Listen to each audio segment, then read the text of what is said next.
लगा करके, और अब जब उनका सिंहासन डोलने लगा है, हिलने लगा है और सिंहासन खतरे में है, सरकार 5 साल चलेगी नहीं, ऐसा उनको अब पूरी तरीके से आभास हो गया है, क्योंकि उनकी राहुल गांधी जी ने वोट चोरी पकड़ ली है। ऑपरेशन सिंदूर में इन्होंने पूरे देश की बदनामी कराई है, अमेरिका के सामने सरेंडर कर दिया है। तो ऐसे में ये राहत के छींटे दे करके अपनी कुर्सी को बचाना चाहते हैं, जो कभी बच नहीं पाएगी। पूरा कार्यकाल मोदी जी कर नहीं पाए।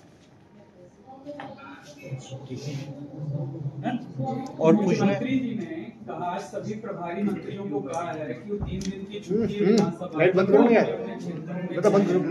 आकलन करें, रिपोर्ट लेकर के आए, ताकि बारिश और ओलावृष्टि की वजह से जो नुकसान हुआ। अब नींद टूटी है मुख्यमंत्री जी की। मुख्यमंत्री जी 6-6 घंटे तक डेली टॉप के अधिकारी से लेकर के नीचे जिला कलेक्टरों तक बैठा के और अपना भाषण देते हैं, जिसका विषय से कोई संबंध नहीं रहता है। उन फील्ड में जाने वाले अधिकारियों को वहां बैठा करके पुराने जमाने का ज्ञान देते हैं। मैं समझता हूं कि मुख्यमंत्री जी बहुत लेट हो गया। 2 महीने से किसान बर्बाद हो गया, सैकड़ों लोगों की जानें चली गई, पशुधन की हानि हो गई, सड़कें टूटी पड़ी हैं, वार्ड में लोग निकल नहीं पा रहे हैं, स्कूलें खुल नहीं पा रही हैं, स्कूलों में दब के बच्चे मर रहे हैं। और मुख्यमंत्री जी बड़े मस्त होकर के कभी दिल्ली उड़न खटोला लेके जा रहे हैं, कभी यहाँ अधिकारियों को। मेरे को तो एक आधा अधिकारी कह रहा था, साहब 12 सेरोडीन खाली मैंने 12 मीटिंग मुख्यमंत्री जी की, एक मीटिंग में 1 सेरोडीन लेनी पड़ती है। 5-5 घंटे भाषण पिलाते हैं। क्या हमारी कोई सुनता ही नहीं? और मंत्री कह रहे हैं कि हमारी कोई नहीं सुनता, जनता कह रही हमारे कोई काम नहीं हो रहे। तो ये क्या चल रहा है? ये सर्कस चल रहा है, सरकार नहीं चल रही है। पर्ची आती है तो मीडिया को बोल देते हैं। आज पर्ची आई कि जीएसटी पे मोदी के गुणगान करने हैं, तो मोदी जी के गुणगान कर दिए। 1.25 साल में सरकार ने क्या किया जनहित के लिए वो बताएं। कहते हैं हमने 5 साल में कांग्रेस ने किया, उससे ज्यादा तो हमने 1.5 साल में कर दिया। 1.5 साल में हमने जो 5 साल में अच्छी योजनाएं, चाहे वो RGHS हो, चाहे इंग्लिश मीडियम स्कूलें हो, चाहे पेंशन हो, चाहे गरीब के बेटे को जो है वो विदेश में भेजने की बात हो सरकारी खर्चे पे, चाहे बिजली माफ करने की बात हो, वो सारी योजनाओं का कचरा निकाल दिया। इन्होंने पूरी की पूरे सिस्टम को ध्वस्त करने का काम किया है। इनकी अपनी एक योजना बता दो मुझे तो। 3,500 करोड़ रुपए तो केवल PWD के ठेकेदारों के बकाए हैं, आज 2 साल से भी ज्यादा समय से।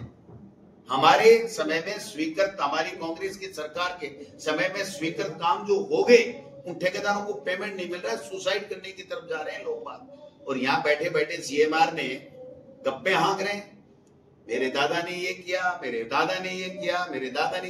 दादा तो सभी के होते हैं, दादा नहीं होता तो हम कहां से आते? दादा से पिता, पिता से हम।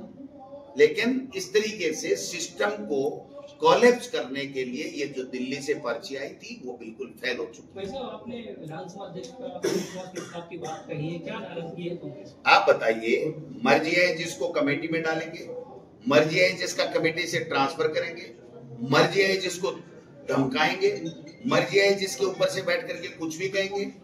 मंत्री गाली दे करके मारने दौड़ता है नेता प्रतिपक्ष को, और उनके मुंह से कोई प्रस्ताव नहीं आता है। और हमारा कोई मेंबर अगर कहता है कि मैंने क्या गलत कहा, तो कि मेरी तरफ अंगुली दिखा दी और 6 महीने के लिए मुकेश भाकर को निलंबित कर दिया। मैं MLA उनकी मेहरबानी से नहीं बना। बेस्ट MLA का अवार्ड बीजेपी की सरकार के समय वसुंधरा राजे जी ने और कैलाश मेघवाल ने दिया। हम मुद्दे तब भी उठाते थे, और मेरे लिए कहते हैं कि MLA बनने लायक ही नहीं है। आप अब की बार अजमेर से बढ़ के आना, तब बताना MLA बनने लायक है कि नहीं है। और राजेंद्र राठौड़ साहब ने चैलेंज किया था, समझ में नहीं आ रहा। आप बताइए, नेता प्रतिपक्ष को बोलने नहीं दे। आज चांदना जी के साथ क्या मिसबिहेव किया? चांदना जी को कहते आप विधानसभा में आते नहीं हो, आप हमारे हेडमास्टर हो क्या? हमारा MLA कब आएगा कब नहीं आएगा वो तय करने वाले नहीं होते हैं। आप बताइए, जो हमारे 3 मेंबर लिए इन्होंने प्रवर समिति में, क्या नेता प्रतिपक्ष से पूछ करके नहीं लेने चाहिए थे? आज तक का इतिहास है, भूमि अधिग्रहण कानून में डूडी जी ने मुझे नॉमिनेट किया था और मैं भाग लिया था, आज तक नहीं आया वो, मैंने डिसेंट नोट लगा दिया था।